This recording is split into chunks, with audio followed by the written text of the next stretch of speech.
Disney keeps finding themselves in controversy. Every single day, it seems like something new is happening, and here we are yet again with another semi-scandal, and it comes to Disney Plus and Hulu and a new television show called Dying for Sex, which has apparently angered quite a few parents. Let's go ahead and dig into it.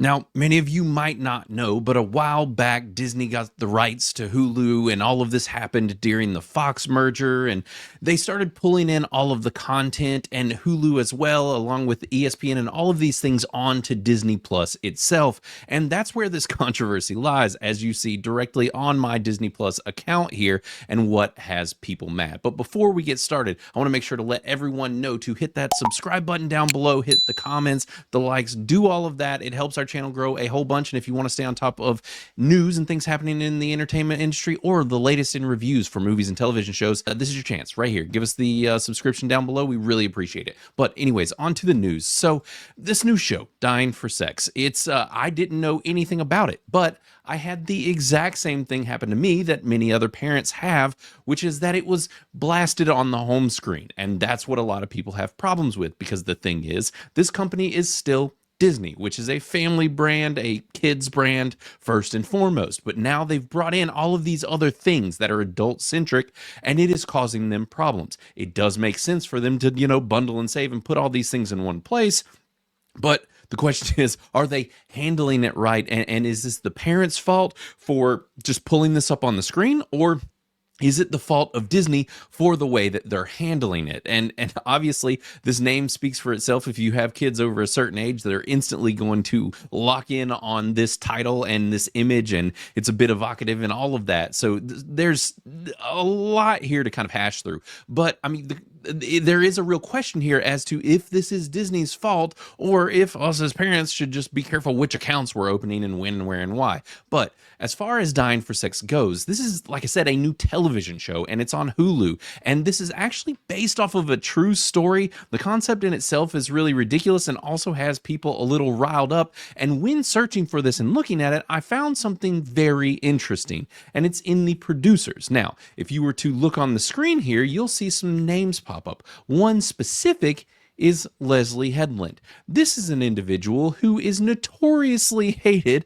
amongst the Disney sphere, and more specifically, Star Wars, because she is the person who created the abomination that is the Acolyte, and she's apparently attached to this show, which really has me questioning a whole lot, and the fact that Disney and or Hulu, any of these people are working with her anymore is astounding. Granted, this was probably before the Acolyte and all of that, but this show is about a woman named Molly Cochin who got a diagnosis for cancer and then decided that she was going to leave her husband and screw everyone. The show surrounds around all sorts of sexual exploits and furries and all kinds of weird things from what I gather. This show sounds pretty raunchy, to say the least.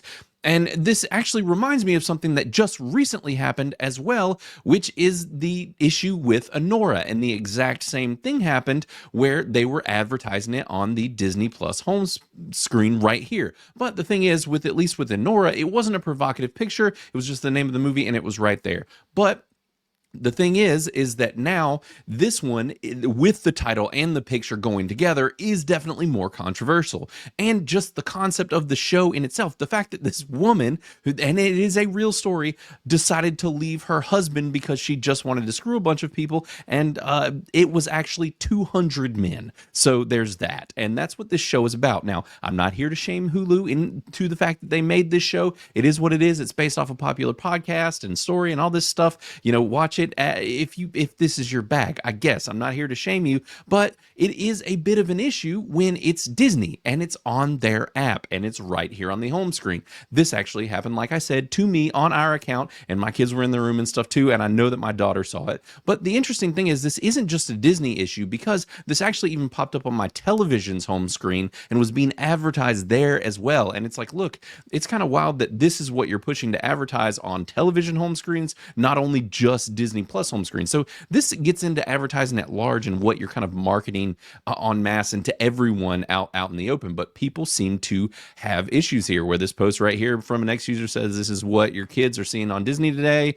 There's more here. Libs of TikTok talked about it, and basically was talking about how one source says their 6-year-old saw it and started asking questions, and everybody's like, oh, this was supposed to be family friendly. What are you doing, Disney? And so there were articles written about it. There's a lot happening here. It's really being discussed on X a lot. And I mean, the thing is, all right, like it or not, this is an account issue. And actually, the first top comment on one of these says, people are mad Dying for Sex appears on Disney Plus / Hulu, but you can set parental controls. The real issue is how we glorify a story where a woman leaves her husband of 13 years, turns to casual sex after a terminal diagnosis, and calls it healing. That's the problem. And a lot of people are going to feel that way. That is a bit of an issue. I mean, geez, you leave your husband of 13 years to just have sex with 200 people? That's wild. I mean, you know, I guess whatever, different strokes, different folks, but this is ridiculous. But the bigger issue here is the home screen thing. And this person is not right. You can set the parental settings, and I took a look. And so this is my account that you can see here. I went and pulled up my kid's account, and it wasn't there. So that is a good sign. And I scrolled through things. It didn't show up. Theirs is set to PG, and this is just PG things that show up. Now, granted, there's some things that are PG on here that I didn't realize were PG that I think are a little odd that they show up in here, like White Collar and some of these other shows that just seem a little weird that they're on here. But either way, you can look at Hulu, ESPN, all of these places, but they keep it kid-centric. But once you go to the adult account, that's when that stuff starts showing up. And that's pretty much the same with any other platform. This is just showing what Disney is having to navigate, and the fact that now they have all these Hulu shows, all these more adult things, and they're having to incorporate them on their platform in this way. It's going to be an issue. It's going to be a problem. And I do understand the take of like, hey, you know, this isn't necessarily Disney's fault if you open the adult account, whatever.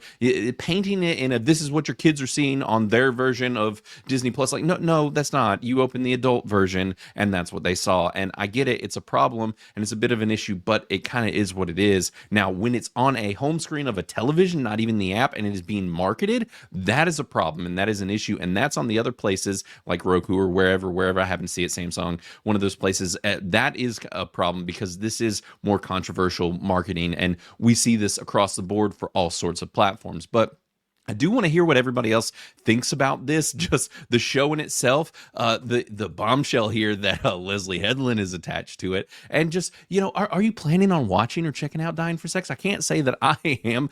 No plans on doing that. But do you think this is at the fault of Disney, or is it one of those things where you need to be a little bit more careful when you're opening the parent's account of Disney Plus if you have the option open for the adult television shows? I'm interested in everybody's thoughts. Let me know down in those comments below. And like I said, give us that subscription. We'd really appreciate it. And I'll be back with some more news or review very, very soon. I am planning on watching Warfare tomorrow night, which is an early screening. So you'll definitely want to be on top of our account because I'll probably have a review before most folks for Warfare. But anyways, let me know those comments down below, and I will be back before you know it. Later.